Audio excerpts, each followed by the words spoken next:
Shalom umat Tuhan dimanapun Anda berada, berjumpa lagi dengan kami di Diskusi Sekolah Sabat bersama Departemen Komunikasi Uni Indonesia Kawasan Barat. Dan sepanjang triwulan ini kita akan membahas tentang pendidikan, dan pekan ini judulnya tentang lebih banyak lagi pelajaran dari Guru Agung. Saya sudah bersama dengan Pendeta David Panjaitan selaku Direktur Komunikasi Uni Indonesia Kawasan Barat. Pendeta akan bersama-sama dengan kita untuk berdiskusi pada pelajaran 6 ini. Shalom Pendeta. Shalom Bella, pemirsa dimanapun Anda berada. Pendeta, kalau melihat judul dari pelajaran 6 ini, lebih banyak lagi pelajaran dari Guru Agung. Berarti ini semakin membahas lagi tentang Guru Agung. Karena kita kan pekan lalu sudah membahas Guru Agung itu, tapi di pelajaran ini akan lebih banyak lagi mengenai Guru Agung ini. Dan saya tertarik di awal dari Sabat Petang ini yang dituliskan, siapakah di antara kita yang tidak pernah merasa malu terhadap dirinya sendiri? Siapakah di antara kita yang tidak pernah melakukan hal-hal yang menyakitkan diri sendiri untuk dipikirkan, dan bahwa kita merasa kecut hati dalam ketakutan memikirkan bahwa orang lain mengetahuinya. Kalau mau lihat judulnya, lebih banyak lagi pelajaran dari Guru Agung. Kenapa di Sabat Petang diawali dengan seperti itu? Baik, pekan lalu kita sudah pelajari Guru Agung kita itu ya. Iya. Dia rendah hati, dia tidak mengangkat dirinya lebih besar, lalu dia rekonsiliasi. Lalu kita sebagai murid-muridnya pun harus mencontoh Guru Agung kita itu. Ya, kita pun meninggalkan kita punya harga diri yang berlebihan, lalu kita juga harus rekonsiliasi. Nah, di pekan ini kita pelajari kembali karakter daripada coach kita ini ya, pelatih, karena kan pendidikan itu adalah sarana latihan. Lalu guru itu teach, mengajar kita dalam arti melatih kita, melatih kita. Nah, di pelajaran Sabat Petang ini ada satu pertanyaan, seandainya kita ditempatkan di posisi Adam dan Hawa ya. Pada waktu kita melakukan kesalahan ketahuan. Iya. Tentu, aduh, Takut. istilah orang muda, aduh muka gue mau taruh kemana nih, kan Iya. gitu, malu banget gitu. Nah, disinilah akan kita pelajari apa sih yang dilakukan oleh Guru Agung kita ini. Apakah dia akan tinggalkan, apakah dia akan permalukan, atau apakah dia akan mengingatkan kita, menyadarkan kita bahwa apa yang kita lakukan itu ada akibatnya. Dan Guru Agung kita ini juga menunjukkan pada waktu kita melakukan kesalahan itu dan kita merasakan akibatnya, walaupun upahnya belum dapat, belum kita terima, apakah dia akan tinggalkan kita begitu saja? Nah, dalam pelajaran hari Sabat Petang ini, bahwa Guru Agung yang kita punya itu tidak lakukan hal itu. Okay. Dia mencari Adam dan Hawa dengan istilah, di mana kalian? Ya, di mana kalian? Dan ini adalah konsep keselamatan yang berawal dari Allah kita. Dia mencari kita, ya mungkin konsep awalnya adalah dia mencari Adam dan Hawa, di mana mereka berada, dan kabar baik apa yang dia berikan kepada Adam dan Hawa. Sederhananya adalah, sebagai murid, kita pernah melakukan kesalahan, kita pernah melakukan pelanggaran, lalu kita merasa malu dan takut, ya. Dan guru yang baik itu mencari kita, bukan untuk mempermalukan, tapi untuk apa? Untuk menolong kita, memberikan kabar baik, yaitu apa? Keselamatan. Karena pelajaran Sabat Petang ini bahwa keselamatan itu universal. Universal itu untuk semua orang, untuk siapa saja yang ada di mana di dunia ini. Lalu kalau kita bicara ilustrasi, Bella dan pemirsa, kita kan pernah sekolah nih. Ya, biasa guru kan kasih pelajaran kasih PR maksudnya homework di rumah. Kalau kita melakukan homework itu kan ke sekolah itu semangat kita. Wah, jalan dari rumah mau ke sekolah itu juga apa semangat. Tapi pada waktu kita nggak lakukan atau nggak kerjakan itu PR atau homework, mau ke sekolah juga kita malas-malas kan? Iya. Mau kita malas-malas. Itulah enaknya sekolah berasrama. Pada waktu kita nggak kelas, kan dicari tuh. Di Ada mana di si asrama. Anu? Nggak dibiarkan. Padahal kita sebetulnya, saya pribadi, pada waktu tidak mengerjakan tugas berharap tidak dicari guru. Tidak berharap tidak dicari guru. Tapi guru yang baik harus mencari murid-muridnya di mana mereka berada. Sama seperti lagu katakan, adakah tersurat namaku di sana? Itu kan absensi itu. Iya. Absensi itu kan. Kalau kita melakukan tugas kita dengan baik, waktu nama kita nggak dipanggil kan gelisah tuh. Iya. Kok nggak dipanggil kan gitu. Tapi waktu kita melakukan pekerjaan kita, PR kita, pada waktu dipanggil, angkat tangan kan gitu. Jadi sebaliknya, pada waktu kita tidak melakukan pekerjaan rumah kita, kita berharap tidak dipanggil. Ya kita sembunyi. Tapi guru yang baik harus panggil. Di mana si Anu? Kenapa kamu kok duduknya di belakang di belakang temanmu yang lebih tinggi itu? Jadi memang kita akan mempelajari karakter dari guru agung ini ya. Oke, pendeta, kita masuk ke hari Minggu. Malah bersembunyi. Tadi pendeta juga sudah sempat menyinggung tentang Adam dan Hawa, bagaimana mereka malah bersembunyi. Tapi saya tertarik dengan pertanyaan yang ada di sekolah sahabat ini hari Minggu tentang yang ini. Mengapakah Allah bertanya kepada Adam, di manakah engkau? Saya tertarik dengan pertanyaan ini di bagian ini, pendeta. Ya. Tolong dijelaskan. Oke. Sebetulnya Allah bukan tidak tahu apa yang dilakukan oleh Adam dan Hawa. Tahu, mereka kan Allah Maha tahu. Lalu kan pandangan Tuhan kan tidak terbatas oleh dinding yang ada di sini. Dia tahu, dia Maha tahu. Tetapi kenapa Allah menanyakan di manakah engkau, itu mengindikasikan bahwa satu, Allah tahu. Ya. Lalu yang kedua, Allah memberitahu kepada mereka pada saat mereka melakukan kesalahan, itulah yang akan terjadi. Iya kan? Rasa takut, rasa apa, rasa malu, rasa ini dan lain sebagainya. Jadi sederhananya adalah, kenapa Allah menanyakan di manakah engkau? Mau cari tahu, mau menyadarkan mereka bahwa pada waktu mereka melanggar perintah, itulah yang akan terjadi. Oke, kembali contoh. Tadi kan saya ambil ilustrasi di ruangan kelas di sekolah. Saya pernah jadi guru juga, Bella, jadi mengerti sedikit tentang guru. Jadi sering guru katakan, oke anak-anak, ini PR kita, kerjakan di rumah dengan baik. Kalau ada yang tidak mengerti silakan bertanya. Kalau sudah mengerti silakan kerjakan. Awas ya, jangan nggak buat, harus buat. Nanti kalau nggak buat, kalian yang tidak merasa nyaman, ya istilah begitu kan.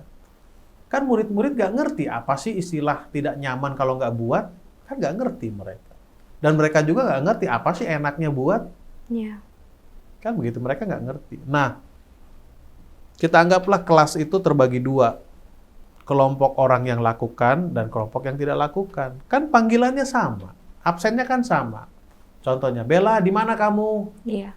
Pada waktu Bella bikin PR, di sini Sir, di sini Mem. Gembira kan? Karena melakukan. Tapi pada waktu tidak melakukan, ditanya, Bella di mana? Nanti bilang ke toilet lah, macam lah alasan banyak. Jadi, guru agung kita itu mau menyadarkan betapa nikmatnya kalau kita menurut itu. Lalu yang kedua, betapa susahnya waktu kita tidak menurut. Dengan satu kata saya, di mana kamu? Ya, oke, mungkin itu ilustrasi secara umum. Lalu yang lebih khusus lagi, sama ke orang pacaran kan. Hei, di mana kamu? Karena kita nggak lakukan kesalahan, ini ada di sini aku, gitu kan. Hmm. Tapi begitu kita lakukan kesalahan, di mana kamu? Udah muter. Ketahuan ini ketahuan. Karena Bohong. pertanyaan yang sama. Iya. Pertanyaan yang sama, prinsip yang sama, tetapi penerimaan di sana berbeda. Iya. Yang membuat berbeda mana? Satu berbuat baik, satu yang tidak berbuat baik. Jadi guru agung kita itu mau mengajarkan bahwa kalau kamu menurut ini loh, kalau Iya. kamu tidak menurut ini loh. Itu prinsip pertanyaan dari apa? Dari yang dimanakah engkau? Dari pelajaran hari Minggu ini secara apa? Secara umum. Saya tertarik dengan entah Bella baca ini dan tertarik di manakah engkau ini. Karena mungkin kalau kita nggak pelajari di hari Minggu ini, mungkin kita nggak, ya kita baca itu di Alkitab, kita hanya oh iya di mana Tuhan lagi tahu. Tapi ternyata setiap kata-kata yang Allah keluarkan, khususnya ini di manakah engkau, ternyata itu punya makna yang sangat dalam ya pendeta. Maksudnya di sini kayak apa ya? Oh ternyata tuh di manakah engkau, seperti yang pendeta juga jelaskan baru saja, itu benar-benar oh iya ya, nggak kepikiran, ternyata tuh memang ini maksudnya. Itu ada di tulisan ini Bella, di alinea 1, 2, 3. Alinea ketiga yang bukan bold ya. Di baris kedua itu akhir. Itulah dia sedang menolong mereka untuk melihat akibat yang menyedihkan dari perbuatan mereka. Coba kita rubah ilustrasinya. Seandainya guru berikan PR, lalu pekan depannya tidak ditanya, yang berbuat baik merasa tidak dihargai, lalu yang tidak berbuat baik, aja. Terus nanti indikasinya apa? Dampak ke depannya apa? Makin banyak orang yang nggak nurut kan? Itu kalau tidak ditanya.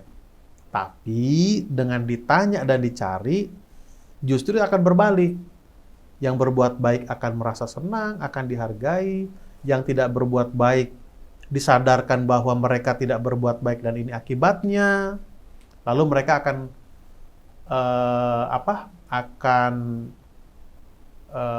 melakukan atau rekonsiliasi dengan gurunya untuk melakukan hal yang baik lagi.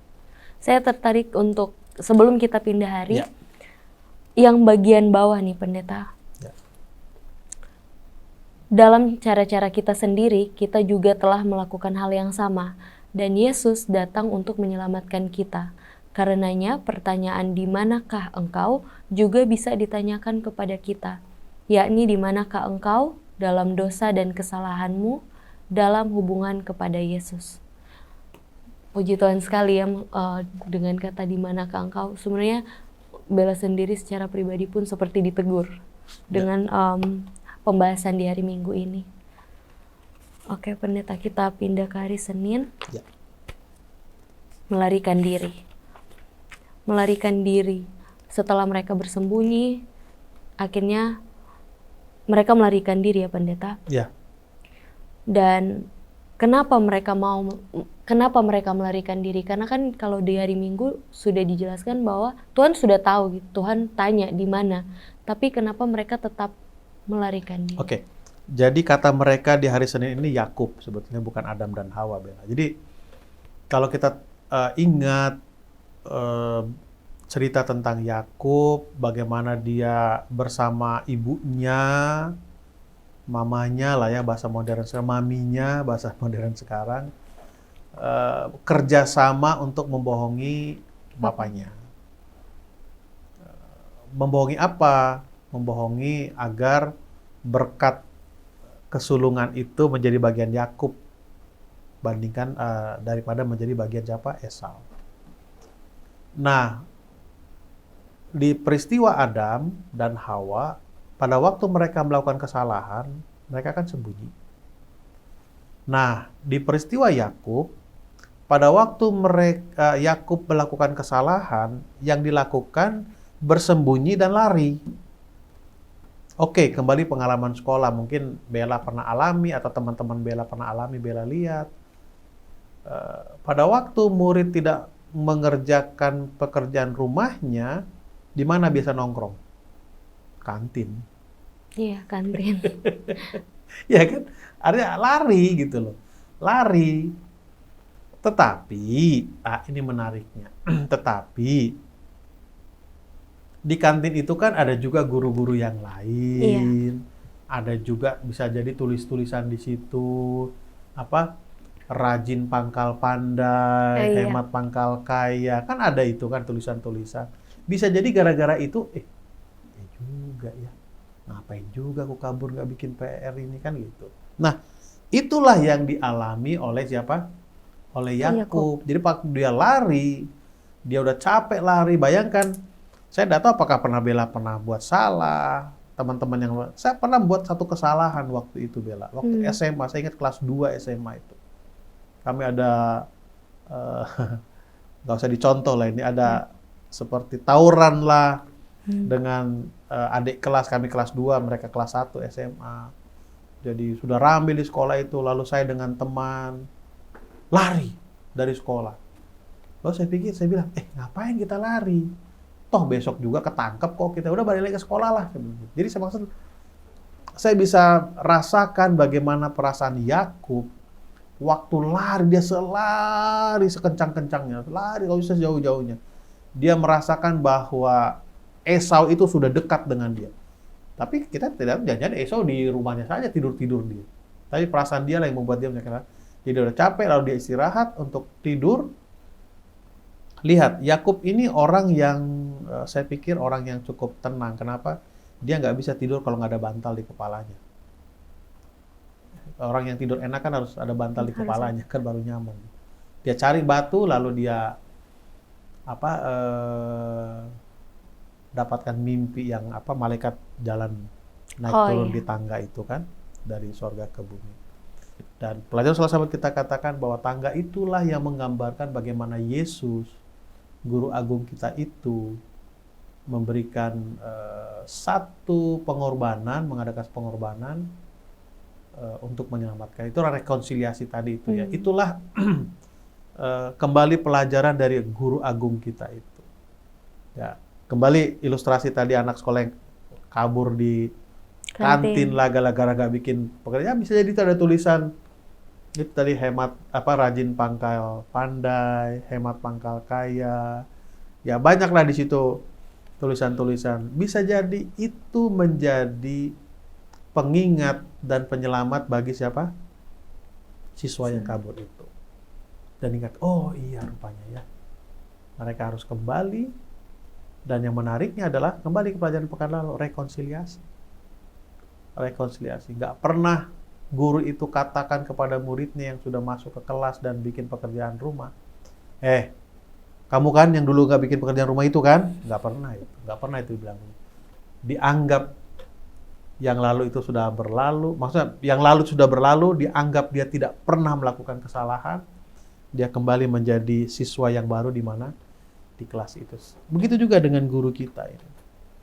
Dan di satu sisi, pelajaran hari Minggu, kita sering sembunyi, lalu yang kedua kita sering lari. Dan menariknya adalah Guru Agung kita itu tetap mencari kita. Dengan berbagai cara, dia mencari kita. Kalau kita lihat mungkin ya di film-film dunia pendidikan, biasa guru yang baik itu akan mencari muridnya yang tidak datang di mana? Di kelas. Akan mencari ke rumah atau kemana saja. Artinya apa? Gurunya sangat mencintai muridnya. Kita langsung pindah ke hari Selasa, Pendeta. Rabi Yesus. Nah, kalau pekan lalu Pendeta sempat singgung guru atau rabi. Nah, di pekan ini khususnya di hari Selasa langsung ditulis judulnya Rabi Yesus. Nah, Pendeta bisa jelaskan apa yang dimaksudkan dengan Rabi Yesus? Ya. Jadi rabi ini kan sebutan guru untuk di zaman Yesus, sebutan guru untuk di zaman Yesus. Jadi peristiwa waktu itu adalah Yesus datang ke dunia ini, lalu sebelum dia memulai pekerjaannya, pelayanannya di dunia selama 3,5 tahun, dia dibaptiskan dengan cara diselamkan sesuai dengan Alkitab katakan baptism dicelupkan, dimasukkan ke dalam air. Seperti buku Efesus katakan, satu Tuhan, satu iman, satu baptisan. Nah, yang membaptiskannya itu kan Yohanes Pembaptis. Nah, Yohanes Pembaptis, dia banyak murid-muridnya kan, dia banyak murid-muridnya. Tetapi setelah Yesus dibaptis, apa dia kata? Itulah anak domba Allah itu. Dan dia katakan, kenapa saya bisa seperti ini? Ya karena dia. Ya karena dia.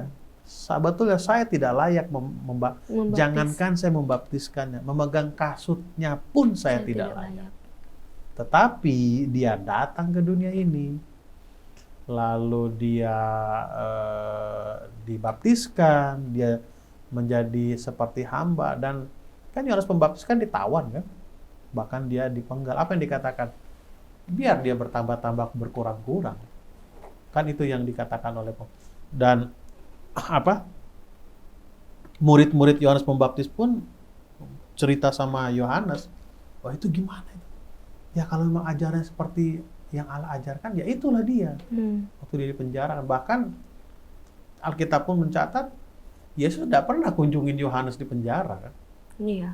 Ya kan tidak pernah, karena ada alasan tersendiri kenapa dia tidak. Jadi poinnya adalah Yohanes Pembaptis katakan bahwa dia itu adalah rabi. Rabi itu adalah guru, guru itu adalah yang dicontoh. Jadi Yohanes Pembaptis mencontoh apa yang dilakukan oleh siapa? Rabi oleh Yesus Kristus yang disebut rabi. Ya mencontoh. Kenapa mencontoh? Seperti di dalam Yohanes pasal 1 kan? Ayat 1 sampai yang ke 1 sampai 14 kata, ya dia sendiri yang menciptakan. Dia sendiri menjelma menjadi manusia, seperti yang pekan lalu kita ceritakan, bahwa dia bukan hanya jadi manusia, dia menjadi hamba. Bukan hanya menjadi hamba, dia mati. Dan dia mati pun bukan mati sebagai orang yang terhormat status sosialnya. Dia mati sebagai dinyatakan bahwa dia adalah status sosialnya adalah penjahat. Dan seperti saya katakan pekan lalu bahwa penyaliban itu adalah hukuman mati bagi penjahat yang memang benar-benar kelas kakap. Yesus diberlakukan seperti itu. Jadi tidak heran Yohanes Pembaptis katakan dia adalah rabi, sebagai guru yang perlu dicontoh. Sudah sangat jelas ya Pendeta mengenai rabi. Kita sudah bahas juga di hari-hari sebelumnya. Dan kita masuk langsung ke hari Rabu. Jawaban seorang perempuan. Di sini saya tertarik kalau Pendeta lihat di pertanyaan, terus ada perhatikan bahwa orang-orang di sekitar Yesus tidak sabar dengan perempuan ini. Dan bahkan Yesus juga mengabaikannya. Kenapa Yesus mengabaikan perempuan ini, Pendeta? Baik. Ingat bahwa Alkitab itu ditulis berdasarkan budaya Timur Tengah ya.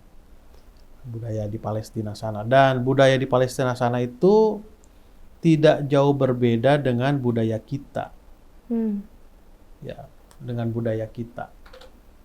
Bahwa yang diperhitungkan itu adalah laki-laki. Yang pertama. Lalu ada saya katakan satu keyakinan di antara mereka bahwa bangsa Yahudi itulah bangsa istimewa dan tidak boleh berkomunikasi dengan non-Yahudi.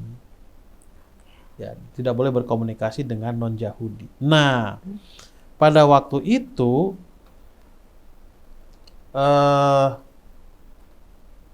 perempuan itu meminta sesuatu kepada Yesus, tapi Yesus cuekin. Itulah bahasa orang mudanya. Nah, ini yang menarik yang disampaikan oleh perempuan itu di Alenia sebentar ya. Setelah bold itu 1, 2, 3, 4. Alenia 4. Ya, ini apa yang dikatakan oleh perempuan itu kepada Yesus. Yesus menolaknya. Dia berkata, tidak patut mengambil makanan yang disediakan bagi anak-anak dan melemparkannya kepada anjing-anjing. Anjing-anjing. Kenapa disebut anjing-anjing? Bella, ingat nggak waktu dulu SD pernah satu meja dengan teman tapi laki-laki? SD. SD. Pernah Ya. Kan biasa waktu SD itu kita sebetulnya suka, tapi untuk mengekspresikan rasa suka nggak ngerti kan, jadi musuhan. Lalu pernah nggak Bella lakukan? Saya pernah lakukan. Saking sebelnya dengan teman di sebelah, bikin garis pembatas. Enggak pernah. Di meja itu, kalau barang saya ke sana ditarik, kalau barang di sini, jadi bobot ketidakbolehan komunikasi antara pria dan wanita, khususnya wanita non-Yahudi, itu dianggap seperti anjing. Ada itu kan di Matius 15:26. Sebab pernyataan itu melukai perasaan wanita itu. Ya, saya akan bacakan berikutnya.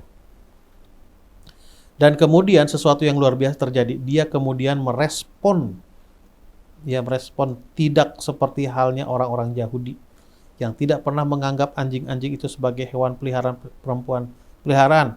Perempuan itu justru tentu sangat terbiasa dengan anjing-anjing dan dia berkata, benar Tuhan, namun anjing-anjing itu makan remah-remah yang jatuh dari meja tuannya. Jadi anjing itu bagi mereka bukan seperti sekarang, pet. Dia binatang peliharaan, tuh liar di jalanan. Tapi justru wanita itu menjawab sangat mengejutkan ya. Justru anjing makan dari apa? Dari remah-remah. Remah-remahnya. Di sini ada satu korelasi ya yang menarik dari pernyataan perempuan itu. Benar Tuhan. Benar Tuhan. Namun anjing-anjing itu makan remah-remah jatuh dari tuannya. Pada waktu dia menyatakan benar Tuhan kepada Yesus yang Allah itu, kata Tuhan di sana mengekspresikan bahwa aku sebetulnya milikmu karena Tuhan itu adalah Tuan, Lord, owner. Lalu ditambahkan dengan ini, ya walaupun saya dianggap anjing, tapi saya makan dari apa yang kamu punya. Artinya bahwa saya walaupun sakit hati, walaupun terhina, tapi saya percaya bahwa pada waktu saya meminta makanan kepadamu, kamu pasti akan kasih. Kamu pasti akan apa? Kasih. Poinnya adalah akhirnya di dalam cerita itu, jadilah kepadamu seperti apa yang kau kehendaki. Artinya, Yesus membuka diri kan. Oke, pelajaran apa yang didapat dari sini? Kembali, guru agung ya. Tapi guru pendeta, yang masih kurang jelas buat saya, kenapa Yesus itu kan dia kasih. Dengan berbagai peraturan yang ada pada saat itu. Kenapa di kasus yang ini, kasihnya itu seperti tidak berlaku di awalnya. Ya ujung-ujungnya ya Yesus tetap membantu, tapi kenapa kasihnya itu tidak ada di awal, malah Yesus mengabaikan. Tapi kalau orang-orang berdosa lainnya ditanggapi seperti itu, kenapa? Saya masih kurang. Baik, jadi peristiwanya gini Bella, jadi waktu itu kan rame nih. Di situ ada orang-orang Farisi, orang-orang Saduki, orang-orang pintar yang ahli-ahli Taurat. Lalu ada perempuan ini kan, perempuan yang bukan Yahudi ini. Sebetulnya Yesus mau memberi pelajaran kepada mereka. Orang-orang Farisi dan Saduki, termasuk juga kepada wanita ini. Ya, termasuk. Pertama kepada orang-orang itu. Lihat, yang kamu anggap wanita ini seperti tanda kutip anjing itu, saya sebagai guru agung datang ke dunia mengadakan rekonsiliasi sama dia. Buktinya apa? Waktu saya bilang tidak, Dia katakan, aku akan makan, anjing-anjing makan Remah. makanan remah-remah dari tuannya. Apa yang sudah dilakukan? Jadilah kehendak. Artinya apa? Iman dia membawa keselamatan buat dia. Tetapi pengetahuan orang-orang Yahudi itu, orang-orang Farisi itu justru memisahkan mereka dari apa? Dari keselamatan itu. Nah, itulah pelajaran yang perlu dicontoh oleh kita semua murid-murid dari pelajaran lebih dari guru agung itu. Sederhananya adalah kita tidak boleh mengkotak-kotakkan. Oh, aku lebih hebat, sana tidak apa? Tidak hebat, dan lain sebagainya. Karena tanpa sadar kita sering lakukan itu juga. Ya, tanpa sadar kita sering lakukan itu, padahal kita sesama apa? Sesama murid. Oke, pendeta, kita langsung masuk ke hari Kamis. Seorang pelajar yang memperolehnya. Saya agak kurang paham dengan pelajaran hari Kamis ini. Boleh pendeta langsung jelaskan? Ya. Oke. Kalau kita lihat dari pelajaran hari Kamis ini, kembali peristiwa itu antara Yohanes Pembaptis, lalu Yesus dengan murid-muridnya pergi ke Yerusalem, bertemu dengan apa? Dengan Herodes dan sebagainya. Baik.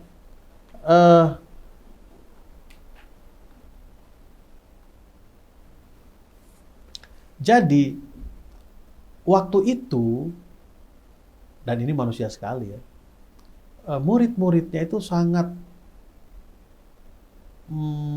memihak kepada gurunya. Lalu, jangan lupa Yohanes Pembaptis itu kan punya murid juga. Jadi, mereka menganggap bahwa kami adalah murid dari guru yang terbaik. Kamu adalah murid dari guru yang oke lah, kan begitu. Tapi Yesus katakan apa? Oh tidak. Kalau mereka melakukan pekerjaan Tuhan, kita adalah sama. Ya, pelajaran apa yang kita bisa ambil dari situ? Guru agung kita itu, rabi kita itu tidak membeda-bedakan mana rombongan yang baik, mana rombongan yang tidak baik. Nah, kembali pengalaman di sekolah, Bella ya. Guru yang baik, dia akan memberikan waktu lebih banyak kepada murid yang kalau saya katakan daya tangkapnya itu lambat. Dan dia tentu akan mengurangi waktunya kepada murid yang cepat untuk apa? Untuk menangkap. Artinya adalah guru yang baik tidak membeda-bedakan. Oh, ini kelompok yang apa? Yang pintar-pintar, ini kelompok yang kurang pintar. Jadi dia lebih perhatian ke sini, tidak. Tapi dia perlakukan semua murid sesuai dengan porsinya. Sesuai dengan apa? Dengan porsinya. Itulah yang Yesus ajarkan dan yang Yesus tunjukkan kepada 12 murid Yesus itu, ya, murid-murid awalnya itu. Jangan kita menganggap bahwa kita lebih hebat dari mereka, mereka tidak hebat. Tapi katakan kita semua adalah apa? Sama-sama seperti saya sebagai guru yang tidak membeda-bedakan orang lain. Baik, pendeta, ini di alinea yang kedua terakhir sebelum yang pertanyaan bold itu.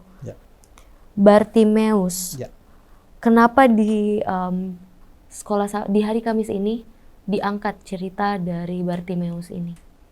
Baik. Bartimeus ini kan satu orang yang penasaran. Oke, coba di sini penasaran, kita baca di sini. Bartimeus sangat ingin untuk melihat rambut keriting pada seorang bayi dan warna gandum pada musim panen, tetapi melihat mencakup lebih dari sekedar hal fisik saja. Kisah ini dengan kata lain adalah mengenai hal secara rohani. Ini berhubungan dengan mendapatkannya mengenai memahami atas apa yang guru agung miliki sungguhnya. Melihat secara fisik adalah satu hal. Itu adalah hal yang penting. Dan Yesus tahu akan itu. Tetapi Yesus juga tahu bahwa setiap keinginan yang terdalam pada setiap orang adalah untuk sesuatu hidup yang baru dan lebih apa? Lebih baik. Jadi berpenampilan bagus itu bagus gitu. Iya. Tetapi yang penting itu adalah inner beauty kan. Iya. Ya sama seperti yang selalu kita dengar kalau ada acara dalam seminar pemuda dan apa, perhiasan wanita itu adalah inner beauty. Keinginan Bartolomeus itu bagus, ya. Tapi yang paling penting inner inginan yang di dalam itu apa? Gitu. Karena Bartolomeus hanya ingin lihat fisiknya saja, rambut keriting, tapi apa sih yang ada di balik keinginan melihat apa fisik itu? Itu yang Yesus katakan. Jadi penampilan perlu, tapi bukan itu yang utama. Apa di balik penampilan itu yang perlu dipelajari dan didalami lebih jauh lagi. Jadi memang nggak boleh membeda-bedakan ya pendeta. Ya. Kita langsung masuk ke kesimpulan. Silakan pendeta. Baik, saya akan bacakan kesimpulan dari Jumat ya, untuk kebahagiaan sejati. Ellen White mengatakan kepada kita, di antara hal-hal yang lain, bahwa ketika kita benar-benar menanggapi Guru Agung, kita ingin memperoleh gambaran petanya, menapaskan rohnya, melakukan kehendaknya, dan menyenangkan dia dalam segala hal. Artinya, dalam dunia pendidikan itu ada nama transformasi. Transformasi karakter guru kepada muridnya. Dan itulah yang akan dicontoh oleh muridnya. Dan murid yang sudah mencontoh itu akan menjadi guru bagi murid-murid yang lain. Terjadilah, ya seperti itulah prosesnya. Jadi, seperti kutipan Ellen White berkata, apa yang dilakukan oleh Guru Agung kita itu kita harus contoh dan harus kita hidupkan. Apa yang dilakukan sih? Pertama, dia selalu mencari. Yang kedua, walaupun lari, tetap dicari. Lalu yang ketiga, dia tidak pernah menganggap orang itu baik, maksudnya orang istimewa dan tidak istimewa, semua sama. Seperti perempuan yang minta makan tadi itu. Dan yang paling penting buat dia adalah keinginan fisik, kerinduan untuk melihat fisik itu perlu. Tapi kerinduan inner itu lebih apa? Lebih perlu. Lebih penting. Baik, pendeta, terima kasih untuk diskusi kita pekan ini. Pendeta boleh mendoakan pemirsa yang ada di rumah. Baik, kita berdoa. Kembali bersyukur padamu Tuhan di akhir perbincangan kami ini. Kami diingatkan kembali bahwa Guru Agung kami memberikan contoh yang luar biasa. Tidak membeda-bedakan, selalu mencari dan bertanya, agar kami tahu bahwa kami sudah hilang. Pertemukan kami di pertemuan yang berikutnya dengan suasana lebih baik lagi dari saat ini, Tuhan. Dalam nama Tuhan Yesus kami berdoa dan mengucap syukur. Amin. Terima kasih telah bersama-sama dengan kami di diskusi Sekolah Sahabat. Kita berjumpa lagi pekan depan. Tuhan Yesus memberkati.